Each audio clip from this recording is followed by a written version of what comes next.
ಕಳೆದ ಒಂದು ವಾರದಿಂದ ಆಳ ಸಮುದ್ರದಲ್ಲಿ ಬಲವಾದ ಗಾಳಿ ಬೀಸ್ತಾ ಇದ್ದು ಮೀನುಗಾರಿಕೆಗೆ ಅಡ್ಡಿಯಾಗಿದೆ.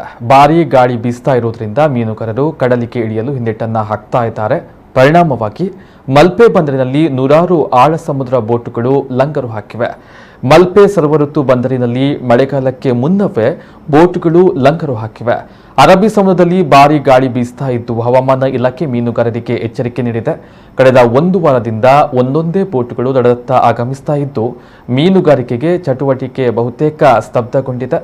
ಕರ್ನಾಟಕ, ಮಹಾರಾಷ್ಟ್ರ, ಗೋವಾ ಆಳ ಸಮುದ್ರದಲ್ಲಿ ಉತ್ತರದಿಂದ ಬಲವಾದ ಗಾಳಿ ಬೀಸ್ತಾ ಇದೆ ಎಂಬ ಮಾಹಿತಿ ಲಭಿಸಿದೆ. ಬಹುತೇಕ ಎಲ್ಲಾ ಪರ್ಸಿನ್ ಬೋಟುಗಳು ಲಂಗರು ಹಾಕಿವೆ. ಟ್ರಾಲ್ ಬೋಟುಗಳು, ಸಣ್ಣ ಟ್ರಾಲ್ ಬೋಟುಗಳು ದಡದತ್ತ ಧಾವಿಸುತ್ತಿದ್ದು ಮೀನುಗಾರಿಕೆಗೆ ತೆರಳಿಲ್ಲ. ಆಳ ಸಮುದ್ರ ಬೋಟುಗಳಲ್ಲಿ ಕೆಲವು ಸಮುದ್ರ ಮಧ್ಯೆ ಲಂಗರು ಹಾಕಿವೆ, ಇನ್ನು ಕೆಲವು ಸಮೀಪದ ಬಂದರನ್ನ ಪ್ರವೇಶಿಸಿವೆ. ಪ್ರತಿದಿನದ ದುಡಿಮೆಯನ್ನೇ ನಂಬಿರುವಂತಹ ನಾವು ಮಲ್ಪೆಯಲ್ಲೇ ಉಳಿದಿದ್ದೇವೆ. ಯಾವಾಗ ಬೋಟ್ ಹೊರಡುತ್ತೋ ಗೊತ್ತಿಲ್ಲ, ನಮ್ಮನ್ನು ಕೇಳುವವರೇ ಇಲ್ಲ ಅಂತಾರೆ ಮೀನುಗಾರಿಕೆ ನೌಕರರು.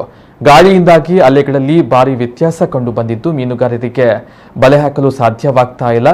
ಸದ್ಯ ಇಲಾಖೆ ಮುಂದೆ ಯಾವ ಸೂಚನೆಯನ್ನ ನೀಡುತ್ತೋ ಎಂಬುದನ್ನು ಮೀನುಗಾರರು ಕಾಯುತ್ತಾ ಇದ್ದಾರೆ.